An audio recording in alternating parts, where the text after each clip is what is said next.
You're listening to Bad Dog Agility, bringing you training tips, interviews, and news about the great sport of dog agility. I'm Esteban. And I'm Sarah, and this is episode 217. Today's podcast is brought to you by 1TDC. Are you looking for a competitive edge? Try 1TDC. 1-tetrateknol complex is a blend of unique fatty acid oils designed to safely and effectively keep your dog's joints and muscles in top condition. 1TDC promotes a healthy inflammatory response from head to tail, and many top handlers use 1TDC to support their dog's health. All of our listeners will automatically qualify for a great 1TDC special offer by purchasing online at bda1tdc.com. That's BDA, the number 1TDC.com. Today's podcast is also brought to you by hititboard.com. Hititboard.com has the innovative training tools you need for agility. Having problems with the dog walker A-frame? The Hititboard can fix that. Your dog doesn't like tugging? They'll love the Tug It. Can't move your A-frame around by yourself? The Move It can. Go to hititboard.com and use discount code BDA10 to get 10% off your order. That's hititboard.com. Today, we are very excited to welcome to the podcast Dan Shaw, the Crufts Championship winner and the Crufts British Open winner from this year's Crufts. Welcome to the podcast. Hey, thanks for having me, guys. So we think of Crufts here in the United States. We think of Crufts as the biggest dog show in the world, really. That's what we've been told. So can you tell us a little bit about the Crufts experience? For sure. So yeah, I believe Crufts is the biggest dog show in the world. I think it's one of those events that anybody into any kind of dog sport, whether it's obedience, showing, agility, flyball, any of the above, you really have to experience it once. It's kind of impossible to imagine the volume of dogs that are there, like thousands and thousands of dogs. And the number of people that come to watch is incredible. So I don't know how many the arena holds. As a guess, I would say maybe 7,000. And those seats are filled continually with people queuing to get in, like hundreds of people queuing to get a seat. So yeah, it's absolutely nuts. It's the coolest event of the year for me. It is stunning, and Crufts has made a lot of inroads through social media. So I remember, in addition to all of the agility runs, and certainly your runs are making the rounds on the internet, also like the flyball, that amazing flyball team with the Whippets on there, millions and millions of views, right? So you're talking about all sports being done there at Crufts in that venue. Yes, it promotes literally every single sport. You certainly know when the flyball dogs are working. You can hear them. Right. That's awesome. And tell us a little bit about the difference between Crufts and Olympia. First, which is your favorite venue? If you had to pick one. My favorite is without a doubt Crufts. So Crufts is the reason that I started agility. I went there as a spectator, watched the sport really for the first time, and was hooked really from that moment. So for me, it's really special in that way. And in my eyes, it's more about, it takes the sport into account more than Olympia does. So at Olympia, it's definitely one of our biggest finals, but we're very much there to please the audience. So we have kind of really simple courses that are really fast. They're definitely exciting to watch, but they don't test things like the skills, for example, the weave entries, obstacle discrimination, and handling that we spend months and months working on. Whereas at Crufts, I think we're tested much more on the actual sport that we train for. And I think it highlights more agility for me. I think that's such an interesting point because I think that's something that all organizations wrestle with when they put together an event that has a big spectator base. And I think we're seeing things like the Westminster show that's now on TV here in the United States, and they're kind of figuring out their place in the entertainment of the consumer and the catering to the competitor world. And now we have a brand new one coming up associated with a horse show. It's going to be in New York in April. And it's heartening to me to hear you say that because Crufts is obviously a very, very successful spectator event. And it shows that you can show the spectators top-notch sports and still have them enjoy the event. You don't have to dumb it down for the general audience for them to really get a sense of what our sport is all about. Definitely. And I think for people that really know nothing about agility, they sometimes get even more joy out of watching a dog get eliminated. They find it hilarious.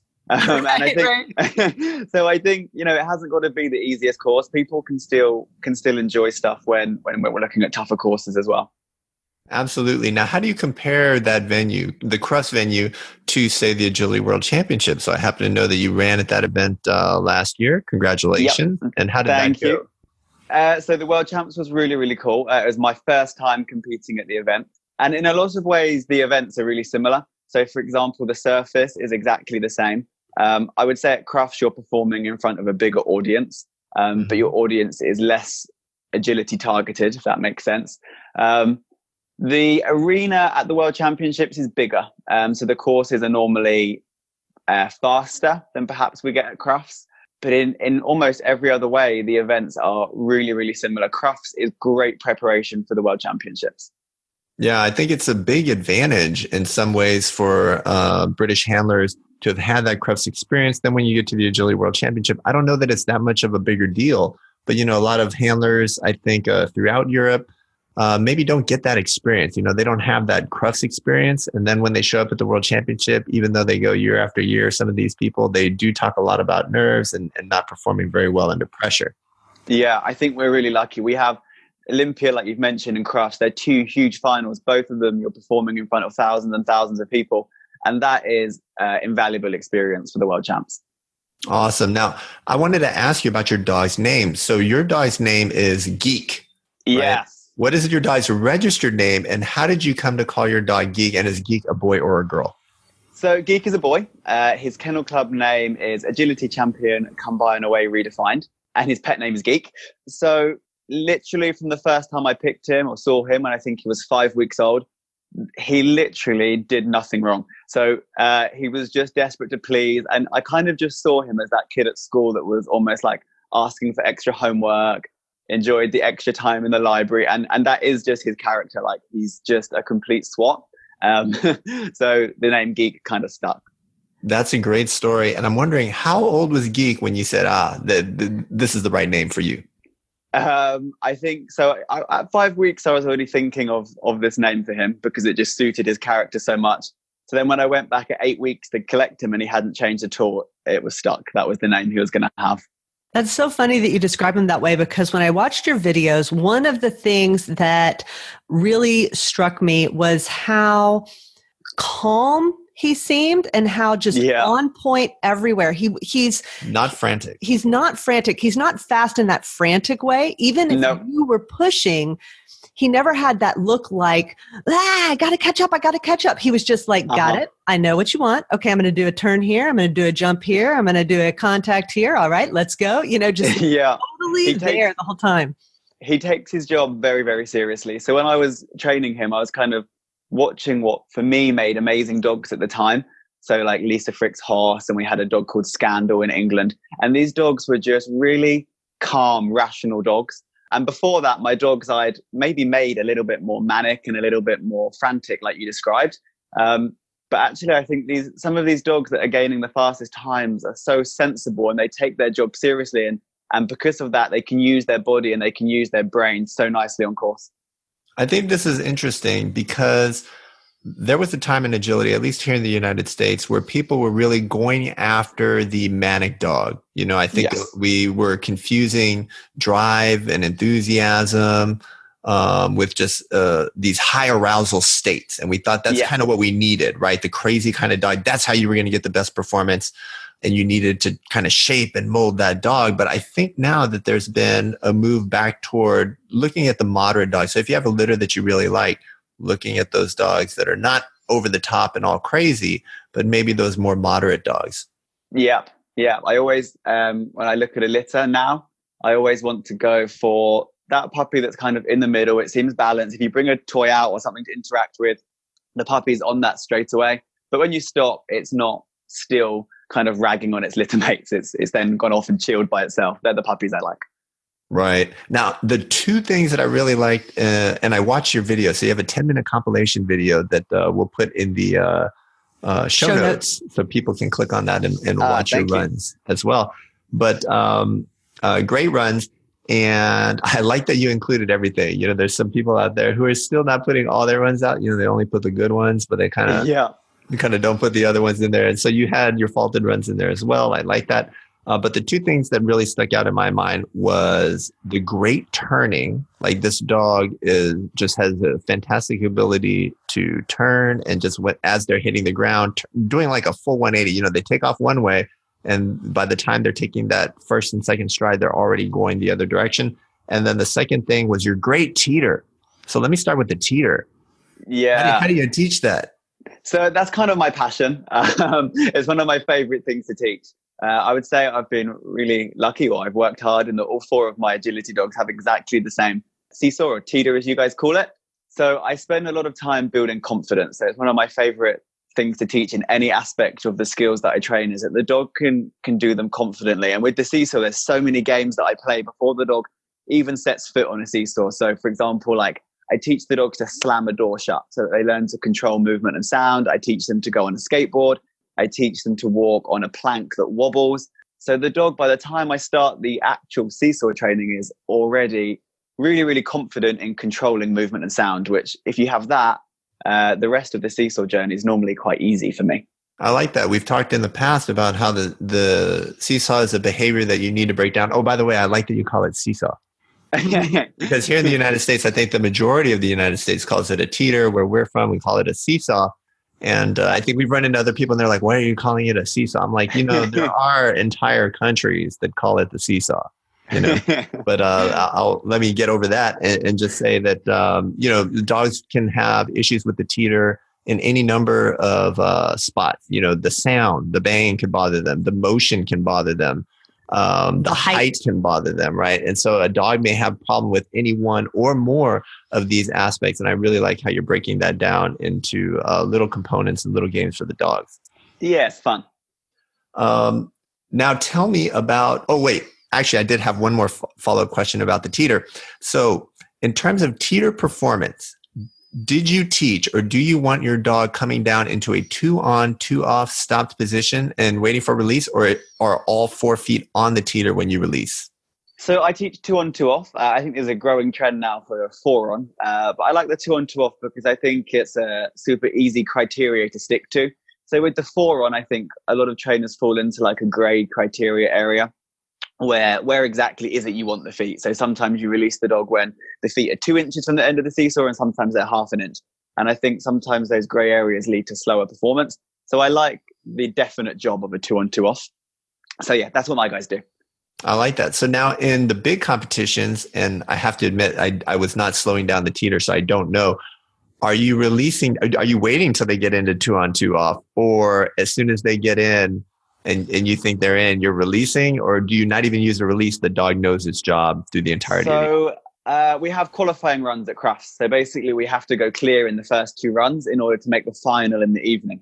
So in the qualifying runs, I'll always make sure the dog meets position, because that run isn't so much about speed. By meeting position, I kind of keep that criteria there, and it gives me almost an opportunity to practice that behavior in the ring. But in the final, as soon as I can see that the seesaws hit the floor, I release the dog in order to save those little milliseconds. I mean, that's the tactical way to do it, right? You've got to build up that behavior so that when it really counts, you can get that little bit of extra, and then you go right back to building it back up again. Definitely. I think it was 3 years ago at Crufts, we were eliminated or faulted in the championship final for flying the seesaw. He was a young dog, and it was a fast approach. So yeah, since then we've worked hard on training it in the ring. Very cool. And, let's talk a little bit more about the structure of these events at Crufts. So for the most part, I could see that there would be an agility portion, what we here in the United States call standard, right? That has your contact equipment in there. And then I think you call it jumping. And we usually typically here, we call it jumpers, cool. Jumping with weaves maybe. But so in order to get into the evening final, you were saying that you had to run clean in both. Now, does that also apply to the actual championship? So, in order to make the championship final of Crufts, we have 2 runs. The first one we had was a jumping. And I say you have to go clear. It depends how others do. But basically, you can't get eliminated. And I think everyone that made into the final this year had a double clear, but I could be wrong on that. So, yeah, we have to go clear. Sorry, what was the second part of the question? Well, that I was looking at your video, and so I saw that you had a round where there was a fault, and I thought it was the championship jumpers round. That was, you could be correct. So then I was trying to figure out how you get into the championship final, and then I thought it might be kind of like the European Open where they, if you had a good run or a placement in one round, or you're the winner, it didn't matter what you did in the other one. It's the combined results of the two runs. So I think 12 dogs went through to the championship final in the large height. So it's the combination of the two runs. So I think you're right. In one run, I had a refusal, and I think it was in championship jumping now. So yes, we got through on 5 faults. So everything I said before was a lie. Do they reverse seed the dogs where the fastest dog runs last in the finals? Correct. Or the dog that's had the most clear rounds. So yeah. Right. So then does that mean that you ran early? I ran middle of the pile, which for me was perfect because it meant I could see how a few dogs had done. And tactically, it allows you to put a little bit of pressure on the dogs that followed us as well. Exactly. That's what I always say about seeding. I view it as kind of win-win. If you're a really good dog and you're running early for some reason, like you did, you had the 5 fault, or somebody in AKC Nationals where their dog is really one of the fastest dogs, but had some huge bobble that costs a lot of time. So they're seeded in a way that doesn't really reflect their natural speed. Yeah. Then I think you can really put a lot of pressure on the other dogs and cause uncharacteristic mistakes. And then if you happen to be top seed, then you know exactly what you have to do. So I always view it as, two different pros, win-win either way. Yeah, I'm exactly the same. I was looking at the finals course, and I actually did, I think I did an analysis of your run for our VIP members, kind of breaking down your handling and what was going on there. And I noticed that you had a very interesting start. So it was like jump, and then a sharp left turn to the weave poles. And I would imagine that everyone that I know would handle it with handler on the left, dog on the right. Handler's going to pull the dog to the weave poles. But you did a very interesting thing. You had your dog on your left, right? So it's a little bit of a push into the weave poles. So can you tell me a little bit about that, the thinking there? So I think by being on this side of the weaves, I can make sure that the dog takes the shortest route in. So from the right arm, the dog could potentially have shaped his entry in, so maybe have come out in a little bit of a U approach. Whereas from the left arm, the dog is forced to take the most direct route into the weave. So his weaves are really one of his strongest points. I can do some pretty crazy stuff in the weaves and really push for shortest lines and fast exits and things like this. So yeah, I was very confident to push for that short line in order to save those tiny amounts of time. And I love that. I love for people listening to hear you say that, because if you really are looking to be the best, if you're looking to win at national and international level events, this is the mindset. It's every single, hundredth of a second, everywhere that you can trim time. For sure. So I think in that final we had, as again, I'm estimating a number, but let's say 5 dogs with running contacts. So Geek doesn't have running contacts. So I have to make that time absolutely everywhere in order to try and catch up with those dogs. I'm so glad you mentioned it, because that's definitely something that I wanted to talk about. I know you've got Dave Munnings and now others there as well with the running contacts. And those dogs are very hard to beat. Yes. They're picking up time on you for the actual performance of the obstacle. So you lose a couple tenths there. But then because they don't have to stop and then restart, there's no, acceleration there. They pick up another couple of tenths that nobody really knows about when they're measuring times on dog walks. And so you could be losing upwards 5, 6, 7 tenths of a second that you have to make up. So what's it like competing against dogs with running contacts when you don't have one? Did you think about doing it or attempt to teach running contacts? And what are you going to do with your next dog? Good questions. So yes, I started teaching Geek running contacts and actually had a really cool running dog walk when he first started competing. The problem we have here in the UK is that we can go to a competition one day and it's on one dog walk, and we can go to a competition the next day and it could be on a dog walk that's really bouncy, for example. And as a young dog, Geek was very sensitive. I don't think you can see that in his work now, but he was a little bit of a worrier. So that really, really panicked him. And I wasn't so much of an experienced trainer 6 years ago, so I probably didn't fix it as early as I should have done. So I thought, the dog's stressing. I'm going to go with a stop dog walk. And in hindsight, I wish I'd stuck with it. because then it would make other finals more interesting. So, for example, European Opens 2 years ago, he was the fastest dog with stop contacts. When I timed it back, I think he would have been up in a podium place with running contacts. So it can certainly be frustrating. So with the puppy, I have his daughter. I call her a puppy. She's 2. Running contacts have really been my main focus with her, because I think she has great jump skills and great weave skills. But I think now, to be the very, very top of the game, you really have to have running contacts.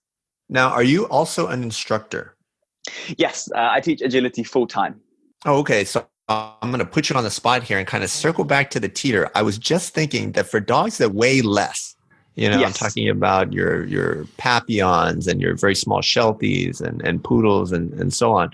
Sometimes the teeter will bounce off the ground and it's difficult for them to get into the 2-on, 2-off position, and they can't hold that teeter down. And so I think with a lot of the smaller dogs, you see this 4-on performance. So for your own students, how do you kind of teach that, or what do you recommend that they do? So I have a little rule that if they're under 5 or maybe 6 kgs, we do a 4-on on the seesaw. Mm-hmm. And we've had some really, really cool results with this. I just always say that it needs to be reinforced probably more frequently than the 2-on, 2-off. So lots more rewarding in training than I do with the 2-on, 2-off, just to really encourage the dog to keep that same position every single time. Gotcha. That's a great answer. And the other thing I wanted to ask you about was, does the Kennel Club still use the chute, or was that kind of banned there as well? I am so happy to say we banned it. My now oldest dog, who's coming up 11, he had an awful incident with it midway through his career. So we had a few nice vocal people in our community that managed to kind of protest, I guess is the right word, to get it banned. And I don't feel like it added anything to the courses. Without it, actually, courses have been so much more fun, because it got to the point that if there was any kind of turn after it, I wouldn't have ran the course with my dogs. Right. And I agree with everything that you're saying about the chute there. It kind of, I think agility kind of just evolved beyond the chute. And in my mind, it's not the only obstacle, the table being the other obvious choice for elimination. But I have heard, and I think this was made official here in the United States for people getting ready to qualify for the Agility World Championship, that there is going to be a chute at this year's AWC. Yes, I heard there was a rule that it has to be in every run. Is that correct? I'm not sure if it's going to be in every single run, but I know that it is going to be there. And although we don't use it here and it's not going to be at our team tryouts, everyone who makes the team, the coach here is saying, you need to go and practice this on your own and make sure that you can do it, because there may be a generation of young dogs who've never seen the chute. Yeah. In this country, I think it's probably been banned for like 3 years. So the youngest dogs we would be sending will never have seen it. So yeah, they'll definitely have to train for that. Yeah. Okay. I thought that was pretty interesting, and I just wanted to check what was going on over there in the UK. All right. Yeah, we've made some really cool changes. Like, we've got rid of the chute. Our dog walk's been lowered to come in line with FCI. And our jumps come down to FCI heights plus an extra 500 centimeter height from January next year. So within the last few years, agility's progressed so much over here, which is so cool. That is very cool. And I'm interested to see if FCI eventually adds a 4th height. I wouldn't be surprised if they did. That would be great. There's like at least 4 countries FCI countries that the countries themselves have added that 4th height. Yeah, Sweden, I think, is one of them. And I think it's going Hungary. Nice. Yeah, I think that's a cool thing, and I think it would be good that if that happened, I would love that. That would be great. Yeah, I wanted to ask you about bar knocking, especially for these large dogs. Lots of backsides and throttle type maneuvers where dogs are frequently brushing the uprights with their bodies, kind of hitting the wings with their bodies, or just knocking the bars. For dogs like that, what do you like to do in terms of training, and what do you like to tell your students and how to deal with that? So the first thing that I'm absolutely obsessed with is the fitness level of the dog. So I spend hours and hours and hours a week keeping my dogs in the best condition they can be. So that means lots of regular physiotherapy treatments, hydrotherapy, this kind of thing. So the first thing I'd always do for pole knockers is eliminate any injury. or build up muscle where muscle is needed in order to be a good jumper. And then from there, I would look at how the dog's been schooled in jumping, and does the dog need any more schooling? So I don't particularly do a lot of grid training with my dogs, but I do jump training in different formats on just one jump skills, for example. And then I think that comes down to being able to read the dog. So, for example, you may go training with some trainers and they say, as soon as your dog has a pole, put it in a down, ignore the dog, put the pole up. Well, if you take a dog like Geek, who was so sensitive as a young dog, that would have been enough for him he would never shut down on training, but that would be enough for it to ruin the joy in the game for him. So with him, actually, it was enough to stop and put the pole up, but the down would have been too much. And as I put the pole up, I might still talk to him and be like, hey, let's try harder, but still keeping him upbeat. But with a more feisty dog, so I have Geek's daughter. She has no fear of life at all. So with her, the down works fine. But I just do end the game as the pole comes down in a way that's suitable for that dog. Awesome. And I was wondering also, you mentioned that you are teaching, and I saw that you, along with Dave Munnings, are reopening your Puppy Diaries class online. Yeah. Puppy Diaries is like our favorite project. We love it so much. And tell us a little bit about that. We will link to it in our show notes page. But where can people find you? And are you and Dave, is this just purely an online collaboration, or do you teach at a facility, physical location together? Like, how's that working? So loads of our training is done together. I think we train exactly the same. So we've done 2 trips teaching abroad together this year, Canada and South Africa. And everyone comments that the consistency between the 2 trainers is exactly the same. So I think we form a cool training team. Puppy Diaries follows our 2 youngest dogs. So we have 2 litter mates, puppies from Geek. So I have Boffin, a bitch, and Geek has Commotion, a dog. And you follow them from 8 weeks to 14 months. But unlike other Puppy Diaries, you don't just see their foundation agility training. You see how we socialize them, how we teach them to settle in the house, trips out to the cafe with them. And then we go on to show you the toy play work we do. The relationship work, the foundation, introduce them to equipment. We take them on a couple of puppy camps within the time that they're on here, and you see everything from there. So I think there's over 500 videos on Puppy Diaries, and I genuinely believe from each video there's like 5 or 6 takeaway points from all of them. It's my favorite project for sure. I love it. Oh, that's fantastic. And where can people find you there in the UK if they are listening to this podcast, they want to train with you guys? So the best place to look for Puppy Diaries is to go to www.qme-agility.com and go to the shop section. It's actually only open for another 2 weeks to subscribe to Puppy Diaries. So yeah, people have to be fast to grab that one. And do you teach live classes as well together? So if people want to come get you hands-on. We don't teach them together. Dave has his own online classes that are on the QME site. Okay. And then the really only thing I do online now is seesaw training, which I do via Facebook pages. Awesome. All right. Well, we will put all of that there on the show notes page so people can know where to find you. Thanks, guys. All right. Well, thank you for finding the time over the many time zones to chat with us today, Dan. Thank you very much for having me. It was fun. And that's it for this week's podcast. We'd like to thank our sponsors, 1TDC and hititboard.com. Happy training.